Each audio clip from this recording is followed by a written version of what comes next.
वह मुझसे अक्सर कहते थे कि एथलेटिक्स में स्वर्ण पदक प्राप्त करना कोई आसान काम नहीं होता, उसके लिए दिन रात परिश्रम करना पड़ता है। यानी गीता जुत्सी के जो प्रशिक्षक थे उन्होंने कहा था कि एथलेटिक्स में गोल्ड मेडल लेना, स्वर्ण पदक यानी गोल्ड मेडल लेना कोई आसान काम नहीं है, उसके लिए आपको दिन रात परिश्रम करना होगा। वही बात आज मैं आपसे कहती हूँ, सोने का पदक प्राप्त करने के लिए सोने का सुख छोड़ना पड़ता है। सोना यहाँ पर किसके लिए कहा है? Gold medal. और सोने का मतलब आराम करने का, कि अगर आप गोल्ड मेडल जीतना चाहते हो तो आपको सोने का सुख यानी आलस को त्यागना होगा। जिस समय मैं सुबह दिल्ली गुरुग्राम सड़क पर अभ्यास कर रही होती हूँ, उस समय बहुत से लोग सुख की नींद सो रहे होते हैं। मैं सर्दियों में सुबह 5:30 बजे से 6:30 बजे तक अभ्यास करती हूँ। शाम को 4 से 5 बजे के बीच नई दिल्ली के नेशनल स्टेडियम में दौड़ती हूँ। आप सोच रहे होंगे कि यह कैसे हो सकता है।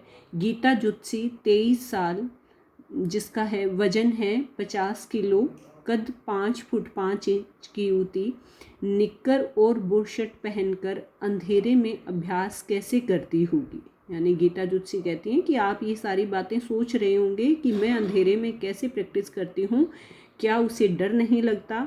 तो सुनो, डरने से काम नहीं चलता। वो कह रही हैं कि डरने से काम नहीं चलेगा, हमें जो है वो निडर होना होगा। शुरू शुरू में पिताजी साइकिल पर सवार होकर मेरे साथ जाते थे, अब मेरे बड़े भाई राजनाथ मेरे साथ जाते हैं। गीता जुत्सी कहती हैं कि पहले तो मेरे बड़े भाई मेरे साथ जाते थे, पहले मेरे पिताजी मेरे साथ जाते थे और अब मेरे बड़े भाई मेरे साथ जाते हैं। कभी कभी छोटी बहन को भी साथ ले जाती हूँ, कभी अकेलापन महसूस ही नहीं हुआ।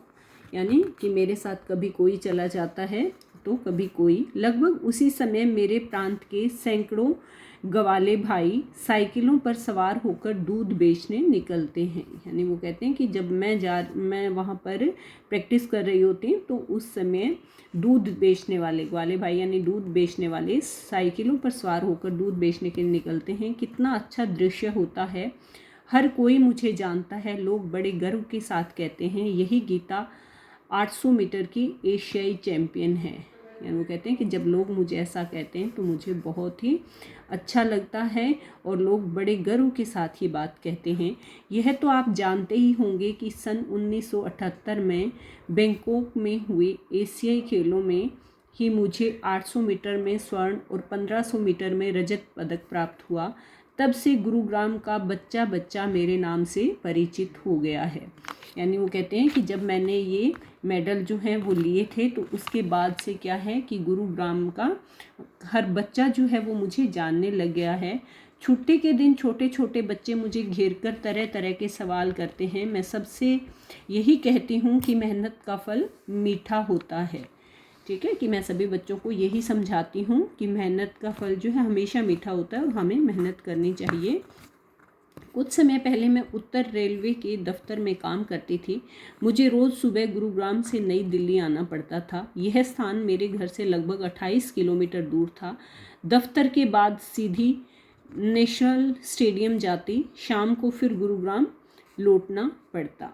यानी वो अपना रोज़मर्रा का काम बता रही हैं कि मैं कैसे जो है वो पहले गुरुग्राम से नई दिल्ली मुझे आना पड़ता था और यह जो स्थान था वो उसके घर से 28 किलोमीटर दूर था। फिर दफ्तर के बाद वो सीधा स्टेडियम जाती थी, फिर वापस गुरुग्राम आती थी। फिर वो बताती हैं कि एक दिन की बात है, मुझे थोड़ी देर हो गई। जिस बस से रोज़ जाती थी वह निकल गई। दूसरी को हाथ दिया तो वह रुकी नहीं।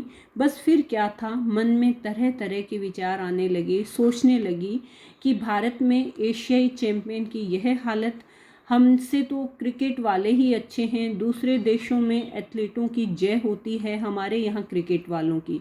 यानी वो कहती हैं कि जब बस नहीं रुकी तो मुझे बहुत फील हुआ और इस तरह की बातें जो हैं वो मेरे मन में आने लगी। वहाँ मामूली से खिलाड़ी को बड़ी से बड़ी नौकरी मिलती है, यहाँ एशियाई खेलों में सोने का पदक जीतने पर भी मामूली सी यानी छोटी सी नौकरी मिलती है।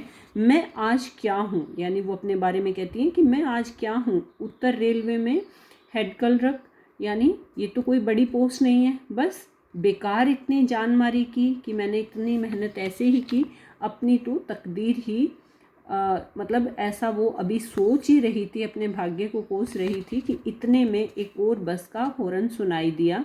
बस का कंडक्टर नीचे उतरा, उसने हाथ जोड़कर नमस्कार किया और इज्जत के साथ बस में बैठाया। मैंने टिकट के पैसे निकालकर उसकी ओर बढ़ाए तो उसने मेरी ओर हस्ताक्षर करने वाली नोटबुक यानी ऑटोग्राफ बुक बढ़ा दी। यानी वो कहती हैं कि जैसे ही उन्होंने मुझे बड़ी रिस्पेक्ट के साथ बस में बिठाया, तो मैंने जब उन्हें पैसे देने चाहे तो उन्होंने ऑटोग्राफ के लिए ऑटोग्राफ बुक मेरे आगे कर दी। मैंने कहा मुझे दिल्ली का एक टिकट चाहिए। जवाब मिला आप यहाँ हस्ताक्षर कर दीजिए, पैसे वसूल हो जाएंगे। यानी वो कहते कि आप हमें ऑटोग्राफ दे दीजिए, मेरे जो पैसे हैं वो वसूल हो जाएंगे। बस में बैठे अधिकांश यात्रियों ने मुझे घेर लिया। फिर एथलेटिक्स पर चर्चा होने लगी। मेरा चैंपियन का भाव फिर प्रबल हो उठा। प्रबल यानी तेज। यानी वो कहती हैं कि जब सब ने मुझे घेर लिया और मुझसे वो जब मुझे इतनी रिस्पेक्ट देने लगे तो मैं फिर से एक बार से चैंपियन बन गई थी। कुछ ही दिनों बाद हरियाणा खेल कूद विभाग से एक बड़ी नौकरी का प्रस्ताव आया। मोतीलाल नेहरू खेल संस्थान राई में उप निदेशक यानी डिप्टी डायरेक्टर का पद प्राप्त हो गया। यानी अब उन्हें बहुत अच्छी जॉब भी मिल गई थी। 23 साल की उम्र में डिप्टी डायरेक्टर। जी हाँ, यह सब एथलेटिक्स का प्रताप है। यानी उसी का कारण है, उसी के कारण मुझे ये इतनी बड़ी जॉब मिली थी। मेरा हौसला बढ़ गया, मैं फिर अपनी तैयारी में जुट गई। यानी वो कहते हैं कि जब इतनी अच्छी जॉब मुझे मिली और लोग जब मुझे इतना प्यार और रिस्पेक्ट दे रहे थे तो मैं एक बार फिर से नई तैयारी के लिए मैं जुट गई थी। मैं समय का हमेशा ध्यान रखती हूँ। क्योंकि गीता जुत्से जो हैं वो हमें इन्होंने स्टार्टिंग में भी बताया था कि वो समय के महत्व को जानती हैं। समय पर सोना, समय पर जागना और समय पर मैदान में पहुंचना। परिवार में अक्सर कई छोटे मोटे समारोह होते रहते हैं। मुझे किस समय कहाँ होना चाहिए यह बात मैं और मेरे परिवार के सदस्य सभी जानते हैं। वे जानते हैं कि किसी भी खिलाड़ी को अपने फासले में 1 सेकंड का सुधार करने के लिए महीनों तपस्या करनी पड़ती है। यानी गीता जुत्से कहती हैं कि जो फैमिली फंक्शन होते हैं, छोटे मोटे जो भी होते रहते हैं, तो वो कहते हैं कि मैं ज़रूरी नहीं है कि मैं वहाँ पर जाऊँ। और मेरी इस बात को मेरे परिवार वाले भी समझते हैं कि मुझे जो है 1 सेकंड का सुधार करने के लिए, कि कोई भी जो एथलीट होता है उसको 1 सेकंड का भी सुधार करने के लिए कितनी मेहनत करनी पड़ती है, तो वो मेरे साथ कहीं पर भी जाने की ज़बरदस्ती नहीं करते। कहते हैं कि एथलीट के लिए कम से कम 6 घंटे सोना ज़रूरी है, पर मुझे तो इतना समय भी नहीं मिल पाता। पर मुझे जो मिल जाता है उसका सुख सोने के सुख से कहीं ज़्यादा है। वो कहते हैं कि वैसे तो एक एथलीट को 6 घंटा सोना चाहिए, लेकिन मेरे पास इतना टाइम नहीं होता। लेकिन जितना भी मिल जाता है मैं उतने से सेटिस्फाई हो जाती हूँ। अच्छा, तो मेरे अभ्यास का समय हो गया है। चिट्ठी यहीं समाप्त करती हूँ। चिट्ठी यानी गीता जी कहती हैं कि अब मैं पत्र यहीं समाप्त कर रही हूँ। आपको शायद पढ़ना हो, पर मुझे तो दौड़ना ही है। यही मेरा कर्म है, यही मेरा धर्म है। यानी गीता जी से कहती हैं कि हो सकता है कि आप तो सिर्फ ये चिट्ठी पढ़ रहे हो, लेकिन मुझे तो अब प्रैक्टिस के लिए भी जाना है, क्योंकि यही मेरा काम है और यही मेरा धर्म है। तो ये था बेटा आपका चैप्टर। अब आपने एक तो इसके जितने भी वर्ड मीनिंग हैं वो लर्न करने हैं, और बुक एक्सरसाइज को आपने अपने आप एक बार ट्राई करना है। Thank you.